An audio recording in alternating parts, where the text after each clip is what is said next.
La croyance limite l'imagination, limite l'illimitation forcément, donc limite la véritable intelligence. Tu dis toujours par rapport aux actions que tu fais, l'important c'est l'état d'esprit. Oui, tu veux ajouter quelque chose? Je t'ai déjà vu agir, ça paraît de l'extérieur fou ou incohérent, mais comme ton état d'esprit est orienté sur l'harmonie, ça finit toujours en fait par rebondir différemment à la fin. Tu m'as déjà vu faire plein d'actions qui paraissaient folles et Exactement, à l'arrivée, ça tout finit bien. exactement. Le problème, c'est que les gens n'ont pas cette liberté. Par manque d'imagination, ils veulent que ça parte de la tête bien rigide et que ça arrive dans l'action et à l'arrivée, les résultats, les effets bien rigides. Eh, ça ne marche pas souvent, hein. Non, non, il faut être plus rapide. Plus rapide, plus rapide. Si tu me dis l'Everest, tout ça, ouais, je dirais bon, je vais dans l'Everest. Il n'y a pas de problème. Je serai au sommet de l'Everest, mais je vais prendre un hélicoptère un jour qu'il fait beau, tu vois.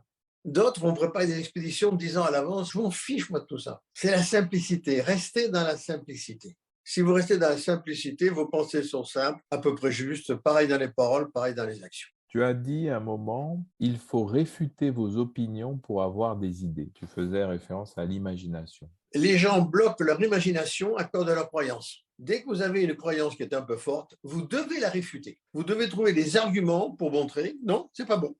Et là, votre imagination se libère. Ça, je l'apprenais dans le temps, hein. J'ai insisté, hein. Quand j'avais une croyance, de quatre façons différentes, j'essayais de la démolir. C'est-à-dire 4 fois, je la démolissais d'une façon différente. Ben, c'est ce que j'ai fait pour la vie de Jésus, hein. Oui, l'Ancien Testament, hein. J'ai commencé à écrire, puis quand j'ai fini, je me dis, bon, il faut recommencer, mais d'un autre côté. Pouf. Et je me suis retrouvé à écrire, je ne sais pas, j'ai peut-être écrit 300 pages rien que sur Adam et Ève. Elles sont morcelées, mais elles sont là. D'ailleurs, je vous en reparlerai bientôt encore.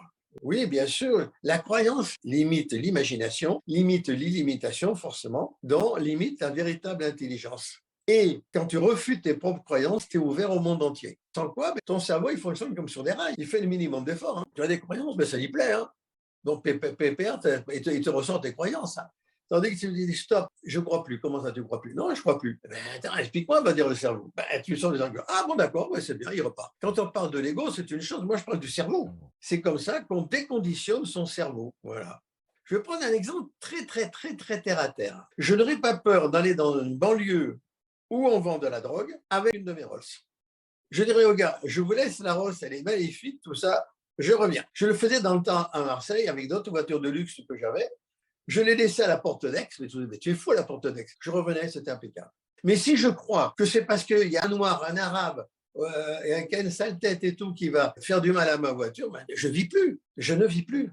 Nos croyances sont dangereuses parce qu'elles nous font couper les autres. Ce qui m'avait beaucoup marqué dans la Genèse, c'est dit, dans le plan divin, on distingue les choses, mais on ne les sépare pas. Tout à fait. Dans le plan divin, par une sorte d'éveil, on essaie de bien distinguer les choses telles qu'elles sont, c'est-à-dire qu'on fait un tri. Et je prenais un exemple dans le temps, le caca, c'est un caca. La pureté de l'Everest, c'est l'Everest, hein, tout en haut. Non, il ne faut pas mélanger les genres, hein. Il ne faut pas laisser vos filtres vous dire ce que c'est. Non, non, voilà ce que c'est. Voilà la situation telle qu'elle est. Cet homme, je suis amoureux, comme une femme se morde les doigts, et même les doigts de pied, parce qu'elles sont fait avoir plusieurs fois par des hommes. C'est extrêmement commun. Non, non, non, non. Je peux être amoureux, amoureuse, mais je vois la personne telle qu'elle est. Les affaires, c'est pareil, hein. Les investissements, tout ça, oui, mais si tu me proposes une affaire, c'est que c'est toi qui as l'intérêt dans cette affaire. Pourquoi tu me la proposes à moi? Va la proposer à un autre. C'est trier. Je trie. Dieu me laisse le choix de dire oui ou de dire non, j'ai le droit. Donc j'ai le droit partout de dire oui, de dire non, d'accepter, de refuser. Merci beaucoup Serge pour ce podcast. Je dirais que sur les croyances, sur un état d'esprit totalement différent, encore une fois. Je suis mage. Je suis une partie de vous-même que vous n'avez pas encore réussi à contacter, à mettre en avant. Je pense différemment. C'est pour ça que je m'intéresse beaucoup au non-amour en ce moment, en faisant une liaison avec le libéralisme et les liens sociaux. Bonne journée, mes amis. Bonne journée, Cédric.